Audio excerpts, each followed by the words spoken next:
এই যে ভাইয়া, শিকদার গ্রুপের বাংলো বাড়িটা কোথায়? আরে ইতি, তুমি? সূর্য? ও আচ্ছা, তা তুমি এখন রাজমিস্ত্রির কাজ করে খাও বুঝি? বাহ, খুব ভালো তো। কিছুদিন রিক্সা চালিয়ে খেতে, কিছুদিন ভ্যান চালিয়ে খেতে, এখন আবার রাজমিস্ত্রির কাজ শুরু করলে। তোমার কপালে আর ভালো একটা চাকরি জুটলো না। এই যে দেখো, আমার বয়ফ্রেন্ড সাজ্জাদ।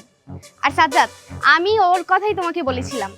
এই হলো সেই সূর্য, আমার এক্স বয়ফ্রেন্ড, যার আজ পর্যন্ত ভালো একটা চাকরি কপালে জুটলো না।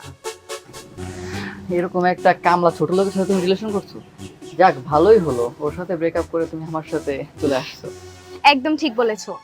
আর সূর্য, তুই জানিস আমি আমার এই বয়ফ্রেন্ডকে পেয়ে অনেক লাকি, কারণ ও প্রত্যেক মাসে ওর স্যালারি হচ্ছে 40,000 টাকা, যা তুই তো মনে হয় তোর বাপের জন্মেও চোখে দেখিস। আসলে আমি কি করেছি না করেছি সেটা বড় কথা না, আসল কথা হচ্ছে মানুষের মনের দিকটা দেখতে হবে।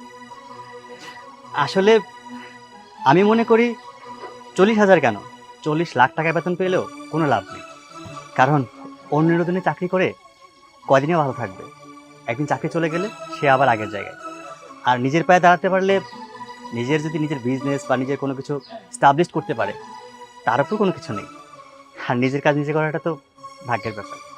বাবা, ফকিন্নির ছেলে আবার বিজনেসের আশা করছে। যে সামান্য একটা চাকরি জুটাতে পারে না কপালে, সে আবার বিজনেসের আশা করে। ইতি, তুমি একটু এখানে আসবা?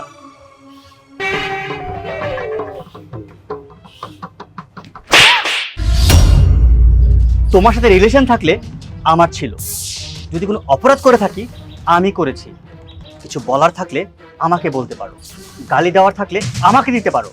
এতক্ষণ অনেক কিছু বলেছো, আমি সব কিছু চুপচাপ সহ্য করেছি, কোনো প্রতিবাদ করিনি। কিন্তু আমার বাবা মা তুলে কথা বলার কোনো অধিকার তোমার নেই। সূর্য, ভুলে যেও না যে তুমি কি আর আমি কি, তোমার লেভেল কোনটা আর আমার লেভেল কোনটা সেটা আগে ভালোভাবে দেখো, এরপরে আমার সামনে বড় বড় গলায় কথা বলবে। বাস, অনেক হয়েছে। ভালো ভালো পোশাক পরলেই না ভালো মানুষ হওয়া যায় না। দামি দামি ড্রেস পরলেই মনটা দামি হয়ে যায় না। আর কি বলবো, টাকার অহংকার করছো, টাকার অহংকার কিন্তু বেশি দিন থাকে না। সংযত হয়ে কথা বলো, কারোর সম্বন্ধে না জেনে না বুঝে উল্টাপাল্টা কথা বলো না। ফার্দার আর কখনো কারোর সম্বন্ধে কথা বলতে গেলে সাবধানে কথা বলবে। Sir, yes. আপনি যে কাজটার জন্য পাঠিয়েছিলেন সেটা কমপ্লিট হয়ে গেছে। আচ্ছা, এখন শুধু তাদের 1 কোটি টাকা পেমেন্টটা দিলে হয়। আমি জানতাম। আর শুনুন, একটা কাজ করবেন, আপনি যাওয়ার সময় আমার টেবিলের উপর থেকে চেকটা নিয়ে যাবেন, ওখানে 1 কোটি টাকার একটা চেক রাখা আছে। ঠিক আছে? আর একটা বিষয়ের জন্য খুব দুঃখিত, সরি, এজন্য যে আপনার স্যালারিটা দিতে 2 দিন দেরি হয়ে গেল। এই নিন, এখানে 2 লাখ টাকা আছে। Thank you sir. ওয়েলকাম।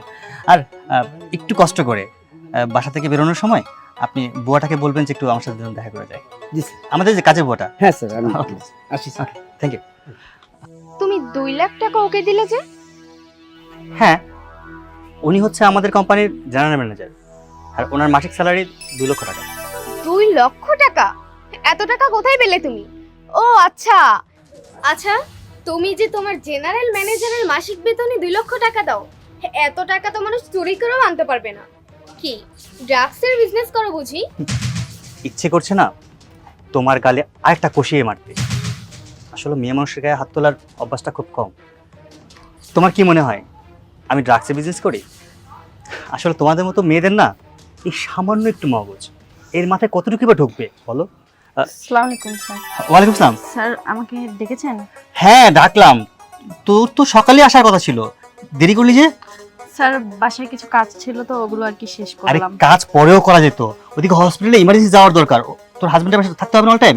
আর শোন, এখানে ধর, তোর আগামী মাসের স্যালারি 50,000 টাকা, এটা অ্যাডভান্স দিয়ে দিলাম, আর 1 মাসের ছুটি দিয়ে দিলাম তোকে। তোর স্বামী যতদিন সুস্থ না হবে ততদিন তোর ছুটি, মাসে শেষে স্যালারি নিয়ে যাবি। আর হসপিটালে ফোন করে বলে দেওয়া আছে যত খরচ হবে সব আমি দেবো। স্যার আপনাকে অনেক অনেক ধন্যবাদ। আজ হয়তো আপনি যদি আমার পরিবারের পাশে না দাঁড়াতেন, আমি হয়তো আমার স্বামীকে বাঁচাতে পারতাম না। কি বলিস? মরা বাঁচা তো সব উপরওয়ালার হাতে।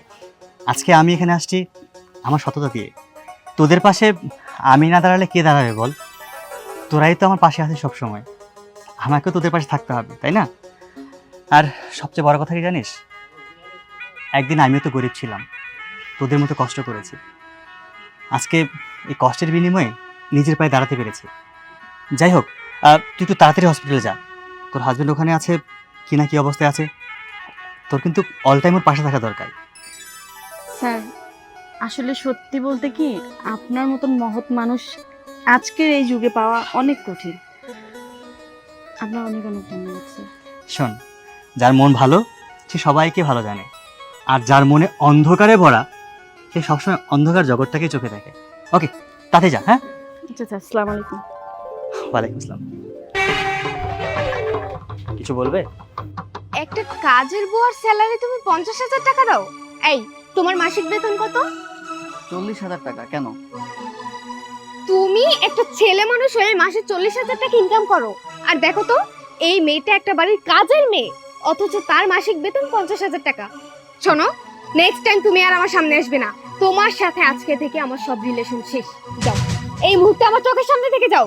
আচ্ছা তুই বাদ দাও না, চল আমরা এখান থেকে চলে যাই। চুপ করো। তোমার সাথে কোথায় যাব? আমার জীবনের সবচেয়ে বড় ভুল করেছি সূর্যকে রেখে তোমার সাথে রিলেশনে জড়িয়ে, কিন্তু এক ভুল আমি আর বারবার করব না। যাও, এখনই তুমি আমার সামনে থেকে চলে যাও বলছি। ও আচ্ছা, এখন আমি চলে যাব? আমি এখন বুঝতে পেরেছি তুমি একটা গোল্ড ডিগার লোভি টাইপের মেয়ে। এই ভাই তোমার সাথে যেটা করেছে, তোমাকে কষে থাপ্পড় দিয়েছে না, এটা তোমার জন্য প্রাপ্য ছিল, একদম ঠিকই করেছে। তাকে তুমি কি বাজে বাজে কথাগুলো বলতেছিলে এই কাজ করে বলে। আর হ্যাঁ, তোমার মতো মেয়েরা কি করে জানো, এরকম টাকাওয়ালা ছেলে দেখে তার সাথে রিলেশন করে, তারপর তাকে কয়েকদিন পরে ছুঁড়ে ফেলে যায়। আর তোমার মতো মেয়েকে টাকা ছিটেলে অনেক পাওয়া যাবে। তুমি আমার সাথে কি ব্রেকআপ করবে? আমি তোমার সাথে সম্পর্ক আজকের পর থেকে ব্রেকআপ করতেছি। ফারদার আমার সাথে আর কোনো যোগাযোগ করার চেষ্টা করবে না। তোমার মতো বাজে লোভী মেয়ের সাথে আমি আর কোনো সম্পর্ক রাখতে চাই না।